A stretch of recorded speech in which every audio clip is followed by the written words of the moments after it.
Olá, bem-vindos a mais um programa Vamos Pedalar.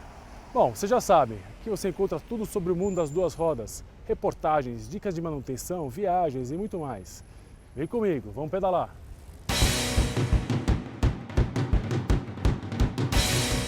Autor de um projeto que beneficia quem usa bike para trabalhar, o vereador por São Paulo, José Polici Neto, vai contar pra gente um pouco como é que é a relação dele com as bikes. Vamos ver isso? Bicicleta para mim tem um pouco aquele ar de liberdade. Se a gente não consegue lembrar o primeiro passo que dá, com certeza a gente lembra a primeira oportunidade que a gente sozinho pedalou. Sem o apoio de ninguém, sem rodinha, sem um braço amigo, sem um bike anjo, sozinho, com o vento no rosto e a sensação absoluta de liberdade. Então, para mim, a bicicleta, ela significa um pouco esse sonho de liberdade. E ela me acompanha desde as primeiras memórias que eu tenho de vida. Em frente da minha casa tinha uma pequena praça com diversos caminhos e que, aquela época, eu e minha bicicleta, eu e a Magrela, percorríamos com bastante intensidade. Depois, o caminho para a escola. Eu ia bastante para a escola de bicicleta, tinha mais de 5 quilômetros entre minha casa e a escola. Só parei de usar a bicicleta para me deslocar quando a Avenida dos Bandeirantes passou a ter um fluxo que minha família tinha medo de eu atravessar a Bandeirantes de bicicleta. Mas durante um tempo não pequeno, eu tive a oportunidade de me deslocar de casa para a escola de bicicleta. E isso tem um fator todo especial, né? Esse fator da liberdade, né? Depois, a bicicleta sai um pouco da minha vida quando você entra na idade da vontade de ter o carro, né? Então, entre os meus 19, 20 anos até os 25, vem aquela aspiração para o carro, a namorada, a necessidade de ter o carro para passear. Depois vem o primeiro sedentarismo, né? Você conquista o seu primeiro emprego, se senta atrás de uma mesa e acha que a partir dali você não precisa de mais nada. E a bicicleta se revelou de novo, já enquanto vereador, para me transportar, né? Eu, há mais de 6 anos, não tenho mais carro oficial, a bicicleta é o meu principal meio de transporte. Eu oscilo a bicicleta e o transporte público coletivo, quando não, carona para cá, carona para lá, mas um uso muito regular da bicicleta e, portanto, ela que me entusiasmou a voltar a ter uma vida saudável, ajudando a cidade e ajudando nos meus deslocamentos. Eu posso dizer que eu sou um vereador que entusiasma os outros vereadores a usar a bicicleta. Eu vou dizer que não tenho tido muito sucesso nesse ponto. Ainda não convenci nenhum vereador a largar o seu carro oficial e vir pedalar comigo. Mas tive a oportunidade de apresentar alguns projetos aqui na Câmara, um deles numa discussão muito intensa que estamos agora, que é para reconhecer a bicicleta como modal de transporte na cidade, em especial para reconhecer o trabalhador que usa a bicicleta ter benefícios similares ou correlatos àquele trabalhador que tem o Vale Transporte à sua disposição. Então, esse é um momento para a gente precioso, porque a gente quer traduzir o trabalhador ciclista os mesmos benefícios que o trabalhador que usa o transporte público coletivo, portanto, inserindo definitivamente a bicicleta como um modal público de transporte. O projeto é uma ideia simples, mas ele tenta traduzir o bilhete do trabalhador para a bicicleta. Então, se o equipamento do bilhete único é o ônibus, o equipamento do bilhete único da bicicleta é a própria bicicleta. A sua manutenção, a sua aquisição, toda a rede de proteção da bicicleta. O que a gente montou foi um projeto que vai permitir R$50 fixo de subsídio para o trabalhador que usa 3 vezes por semana a bicicleta no seu deslocamento casa-trabalho, trabalho-casa, mais uma variação do tamanho desse deslocamento. Então, o que a gente está tentando é pegar os mesmos benefícios que é dado a um trabalhador que usa o transporte público coletivo e trazê-lo para o trabalhador que usa a bicicleta. Então, a gente está convencido que ao tirar carros da rua a partir da bicicleta e ao tirar usuários do transporte público coletivo de dentro dos ônibus e dos trens, quando você tem uma alternativa da bicicleta, faz bem à cidade, faz bem ao transporte, muito mais do que isso, equilibra os modais e, portanto, você deixa de saturar a via, mas deixa de lotar também o transporte público coletivo. Portanto, é dar um subsídio similar àquele que é dado ao transporte coletivo e também entrar numa disputa com aquilo que é o subsídio ao transporte individual. Vamos lembrar que a gente passou muito tempo subsidiando o transporte individual com o IPI reduzido do carro, com benefícios no combustível sendo subsidiado pelo governo federal. Então é chegado o momento de reconhecermos que a bicicleta faz bem para a cidade e, portanto, faz bem para o trabalhador também. Olha, eu aprovei uma lei aqui em São Paulo, junto com a vereadora Soninha, que tratava do dia sem carro em São Paulo, né? Isso foi em 2006. Então, a partir de 2007, eu me desafiava de como eu ia passar um dia inteiro sem o carro. Uma coisa é você passar o dia inteiro entrando no ônibus e no dia seguinte tudo volta ao normal. Eu resolvi me desafiar e saí lá da Vila Uberabinha, próximo do Ibirapuera, vindo ao centro de carro. Vou dizer que a primeira vez que eu subi a Abílio Soares, que eu cheguei no Espigão da Paulista, eu imaginei que ia morrer, né, que jamais conseguiria fazer de novo. Que nada, 2, 3 semanas depois, atravessar o Espigão da Paulista já não era mais um grande desafio, ele passava a fazer rotina da minha vida. Depois disso, os deslocamentos foram se alongando, chegar em Perus, chegar no Grajaú, chegar no fundão da Zona Oeste, e ir para a Zona Leste, chegar em Guaianazes, chegar na cidade de Tiradentes. Então, sem dúvida nenhuma, o start desse processo público se dá na aprovação de um projeto aqui na Câmara em que a gente precisava ficar sem o carro. Alguns abandonam o carro para usar o transporte público coletivo. Naquele momento, eu reconheci que a bicicleta podia voltar a fazer parte da minha vida e voltou de maneira vigorosa. E aí, como é que está a manutenção da tua bike? Vamos lá ver as dicas do nosso especialista Mário Cana para ajudar a nossa magrela a ficar nos trinques? Olá, eu sou o Cana da Ciclo Urbano e hoje a gente vai falar de travas de bicicletas dobráveis. Vira e mexe aqui na oficina, a gente vê problema de trava solta ou quebrada por falta de manutenção. Isso não é frescura, isso é uma questão de segurança. As bicicletas dobráveis têm que estar com essas travas reguladas, porque em movimento ela pode quebrar e você pode se acidentar. Independente da marca e do modelo, parecem muito os modelos de trava, tá? Hoje nós vamos apresentar uma bem comum. A sua pode ter alguma particularidade diferente, mas de um modo geral a regulagem é muito parecida. Vamos lá? Toda vez que você dobra e desdobra a bicicleta, você tem que checar a tensão dessa dobra principal e da dobra da coluna de direção. Essa, por exemplo, está completamente solta. Isso pode gerar ou um desgaste excessivo ou até você pode ter um problema andando, pode ter uma queda. Como você faz o ajuste? Abre a coluna como se você estivesse dobrando a bicicleta. Com uma chave 6 milímetros, você vai soltar um pouco esse eixo sextavado. Esse eixo, quanto mais você solta, mais tensionado ele vai deixar a coluna em direção. Esse está bem solto, que a gente deixou como exemplo. Então eu vou dar algumas voltas e checar, ó, como mudou a tensão. Fica até mais difícil de abrir. Não precisa arrancar sangue, mas tem que ter uma tensão. Mesmo procedimento na dobra principal. Tá com folga, você vai soltar um pouquinho o eixo, vai aumentar a tensão. Vamos ver se já deu. Até passou do ponto. Voltar um pouquinho.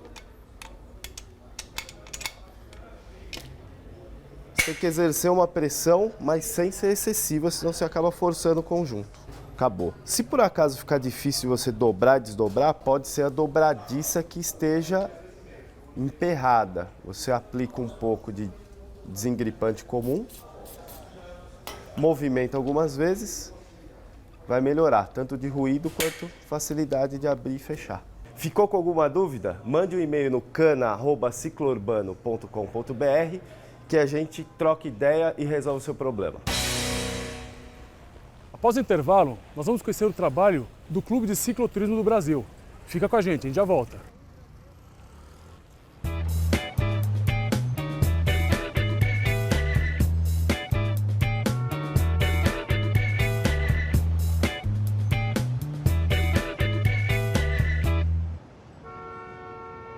Um clube que dá dicas e promove eventos para os ciclistas iniciantes que querem fazer sua primeira viagem de bike. Vamos conhecer o Clube de Cicloturismo do Brasil. Vocês pediram, nós atendemos.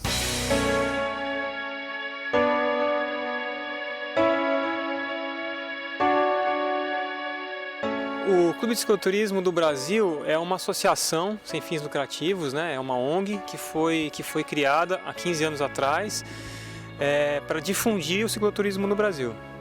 A gente somos em mais ou menos uns 15 voluntários bem ativos, né, que trabalham em diversas atividades diferentes para tentar facilitar as pessoas conseguirem acesso à informação, conseguirem aprender a viajar de bicicleta, né, para poderem fazer isso sozinhas depois. O clube ajuda muito em contato, né, em conhecimento.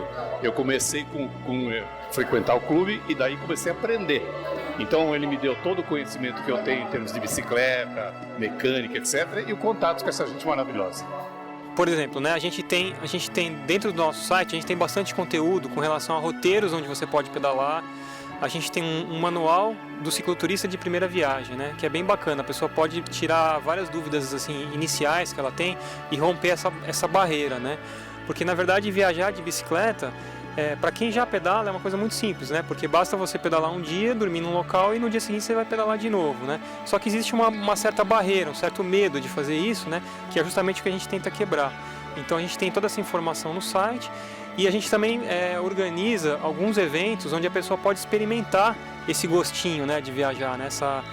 É um prazer assim, que a pessoa vai sentir de ter realizado um sonho, né? Uma viagem com as próprias pernas e tal.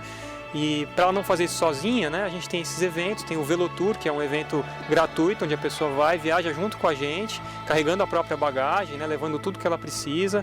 Ela mesma vai fazer as reservas nas pousadas e tal, só que ela tem a segurança de estar junto com o grupo, né? E a partir daí, normalmente as pessoas vão sozinhas e começam a planejar as próprias viagens, assim. Olha, eu me associei ao clube depois de uma viagem que eu fiz de bicicleta e eu achei super importante as informações que o site tinha a respeito de roteiros. Então, quando eu fiz a viagem, a minha primeira viagem, eu não tive informações anteriores a respeito do roteiro, que eu percebi que no site ele disponibiliza. Então, quando você entra no site, você tem uma série de opções de roteiro que você pode se basear neles, sabe? Ele te estimula. A gente tem um site, que é clubedecicloturismo.com.br. Você vai entrar lá, vai se cadastrar, né? E vai começar a receber os nossos boletins com os eventos onde a gente vai se encontrar.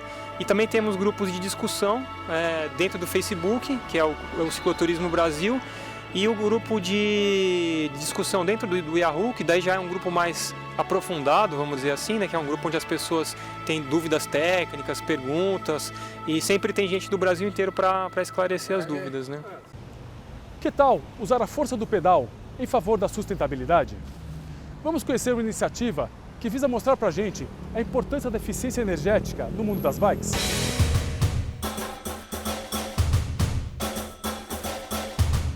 O projeto Pedal Sustentável, ele basicamente transforma a energia humana em energia elétrica. O nosso grande foco é chamar a atenção para as pessoas na questão energética do planeta, né? Então a gente sempre usa a bicicleta como um equipamento para gerar energia elétrica, porque assim ela vai poder ter uma noção melhor da dificuldade de gerar essa energia, né? E a gente quer com isso que as pessoas cada vez mais gastem menos energia ao ter essa experiência sinestésica pedalando. O que é eficiência energética? Quanto mais eficiente é um equipamento, menos energia ele gasta, né? Aqui nós temos a bicicleta, a lâmpada LED, temos a incandescente e a fluorescente. Então a pessoa ao pedalar vai perceber a diferença de consumo entre o LED e a fluorescente. Então é melhor usar o LED do que a fluorescente. E se ligar incandescente fica super difícil pedalar, então é melhor nem usar incandescente mais, né? Achei que foi super legal o experimento e deu para sentir diferença. Quando o OLED estava ligado, eu pedalava bem mais leve. Quando a luz incandescente ligava, ficava bem mais difícil de pedalar. Eu sou professor de mecatrônica. Então, quando você traz essa temática usando bicicleta, essa rotulação mais cultural, o aluno fica mais atrativo, né? A pessoa experimenta se o assunto que eu estou dizendo é certo ou não. Pedalando, ele vai perceber a diferença de consumo de energia pelas suas pernas, né? O seu sentido sinestésico. Não precisa nem de instrumentação, né? A gente já discute aqui em cima da bicicleta.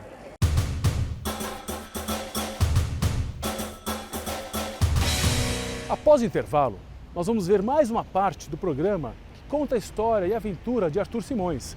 Lembra? Ele deu a volta ao mundo em 3 anos? Fica aí, a gente já volta.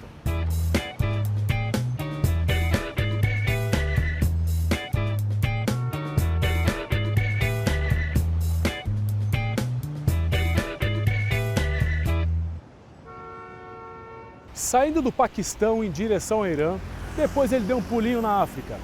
Bom, essa é a parte da viagem do Arthur Simões que a gente vai ver hoje. Lembra? Ele deu a volta ao mundo em 3 anos. O cara é fera, né? Vamos ver isso?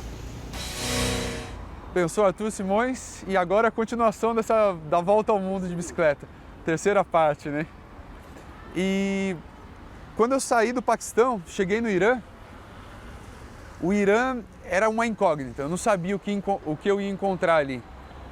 Só no Paquistão que eu estava encontrando gente vindo do Irã e estavam falando muito bem. E quando eu entrei, realmente eu vi um país muito estruturado, muito mais do que eu podia imaginar, um país relativamente rico, com pessoas extremamente educadas, simpáticas e muito hospitaleiras. Então o Irã foi uma surpresa extremamente boa, assim. Tanto que eu recomendo para as pessoas até hoje, assim, se elas quiserem um país interessante, vá para o Irã. É um pouquinho difícil você tirar o visto, mas vale a pena. Em Dubai eu também consegui ter um respiro, porque depois de todos esses países, né, na Ásia, onde muitas vezes eu não conseguia encontrar uma bicicletaria para comprar uma peça para bicicleta e nada, porque as bicicletas lá são muito diferentes, modelos muito antigos e tal. Poxa, Dubai eu consegui encontrar os equipamentos que eu precisava, as peças para trocar na bicicleta, daí melhorei e também fui tirar um novo passaporte, porque o meu estava cheio já estava todo cheio de carimbo, adesivo e tal. Peguei a bicicleta, continuei, atravessei o deserto de Omã, que era grande, atravessei o Iêmen também, que era um país relativamente perigoso, que todo mundo falava para não ir, mas me surpreendi muito positivamente com o Iêmen, um país com as pessoas extremamente hospitaleiras, muito simpáticas. Foi um dos países que eu mais gostei, assim como o Mianmar. E daí do Iêmen tomei um barco cargueiro para a África, que eu sempre evitava pegar avião. Então peguei não era um navio cargueiro de contêiner, era um barco mesmo, que leva cabra, leva umas tranqueiras, um barco de madeira mesmo. Deixa eu ver se fica assim, pronto, ficou. Daí peguei esse barco, uma viagem de 2 dias, né, até a costa do Djibouti, que passa pelo mar da Somália, que tinha os piratas. Acho que na época se falava mais dos piratas, hoje em dia não se fala tanto. E daí, poxa, um momento meio tenso, né, porque vai que os piratas vão ali e pegam o barco. Mas cheguei em Djibouti e ali, a África mudou um pouco a situação, né. A situação dos países era bastante difícil, né, países muito pobres, onde muitas vezes é até difícil de conseguir comida, você vê que a população tem muita necessidade e tal. Mas não só isso, como estrangeiro, eles têm uma espécie de um certo racismo, um xenofobismo ali, é meio complicado. Então todo dia em Djibouti e na Etiópia jogavam pedra em mim. Então eu estava pedalando, eles vinham, gritavam a palavra para estrangeiro, que é farande, gritavam farande, farande, isso soava como uma sirene, mais gente aparecia, né, das casas, brotavam muitas vezes e vinham tacar pedra em mim. Então durante mais de um mês eu fiquei tomando pedrada todo dia. Por sorte eles eram ruins de mira, então muitas vezes eles erravam e era uma boa desculpa para eu usar capacete também. Daí dali eu entrei no Sudão. O Sudão inverteu a situação. As pessoas eram muito mais simpáticas, não jogavam pedra em mim, o que já era ótimo, mas ao mesmo tempo era um país que estava em guerra civil há mais de 30 anos. O Sudão não tinha sido dividido ainda. Então, poxa, um país em guerra civil, uma guerra tão longa, era um país praticamente em ruínas. Então, quando eu olhava no mapa, falava, essa é a cidade que eu vou. Quando eu chegava na cidade, eu encontrava ruínas, falava, será que essas são as ruínas ou a cidade? Era a cidade, né? E daí, quando eu saí do Sudão, fui pro Egito, e daí a situação começou a se normalizar um pouco. O Egito era mais tranquilo, tinha que ser escoltado pela polícia também, mas já tinha mais turista, dava para me comunicar em inglês com mais facilidade. Enfim, a comida era mais gostosa, que no Sudão, um país em guerra, a comida sempre é terrível. Era basicamente uma comida para você não morrer de fome, né? Tudo enlatado que vem, porque eles não conseguem plantar nada lá. Daí do Egito eu passei pela península do Sinai, né? Fui no Monte Sinai também e entrei no Oriente Médio. Passei em todos os países ali, na época a Síria não estava em guerra, O único país que eu não entrei foi o Iraque, que estava numa situação complicada na época. Mas passei em todos os países, Israel, Líbano, Jordânia, Síria. Entrei na Turquia. Na Turquia, que é um país difícil de se pedalar porque é muito, muito montanhoso, apesar de ser um país agradável, né? Os turcos são simpáticos também. Na Turquia, o único trecho reto que eu encontrei, que eu estava feliz da vida por estar numa reta, eu fui atropelado por um caminhão. E daí, por sorte o caminhão não passou por cima de mim, era um caminhão de gasolina, sabe, desses bem pesados. Ele entrou no acostamento, os turcos dirigem de uma forma péssima. Então, se você um dia for pedalar na Turquia, fique esperto com as montanhas e os motoristas que eles dirigem muito mal. Daí depois desse acidente, eu consegui consertar a bicicleta, me consertei também e continuei viajando para entrar finalmente na Europa, que era o último continente da viagem. De certa forma, um continente mais esperado, porque depois de tanto perrengue, né, estava na hora de eu relaxar um pouco. Mas mesmo assim, achando que eu ia relaxar, não foi bem isso que aconteceu. Porque conforme eu entrei na Europa, eu peguei um finalzinho do verão e daí já veio o outono, e o outono e inverno na Europa eles são bem frios, que dificultam bastante a pedalada. Às vezes neva, os dias são muito curtos, chove muito. Veio aquela crise financeira de 2008, 2009, né, que fez o dinheiro encolher e o patrocínio acabou. Então eu sabia que a viagem estava acabando, mas eu tinha que me virar para fazer esse último trecho da viagem, né? Eu não queria que a viagem, acabasse pela metade, né? Ou que eu tivesse que cortar uma parte. Então continuei viajando pela Europa e tal, de uma forma mais rápida, ficando muito na casa das pessoas que eu tinha conhecido na viagem. Tinha conhecido muitos europeus, então ficava aqui e ali, eles me ajudavam muito. E depois, quando chegou o inverno mesmo, eu fiquei na casa de um amigo que eu conheci no Irão, um espanhol, em Alicante, que era a parte onde o inverno era menos forte ali na Europa. Esperei o inverno passar, ainda fui para o Marrocos e depois, minha última pedalada, eu passei por Portugal e Espanha. E daí da Espanha eu tomei um avião para chegar aqui no Brasil. Só que como eu não queria só chegar em São Paulo, queria ainda pedalar um pouco mais, eu cheguei em Salvador e daí de Salvador eu pedalei até São Paulo, fazendo esse último trecho, né?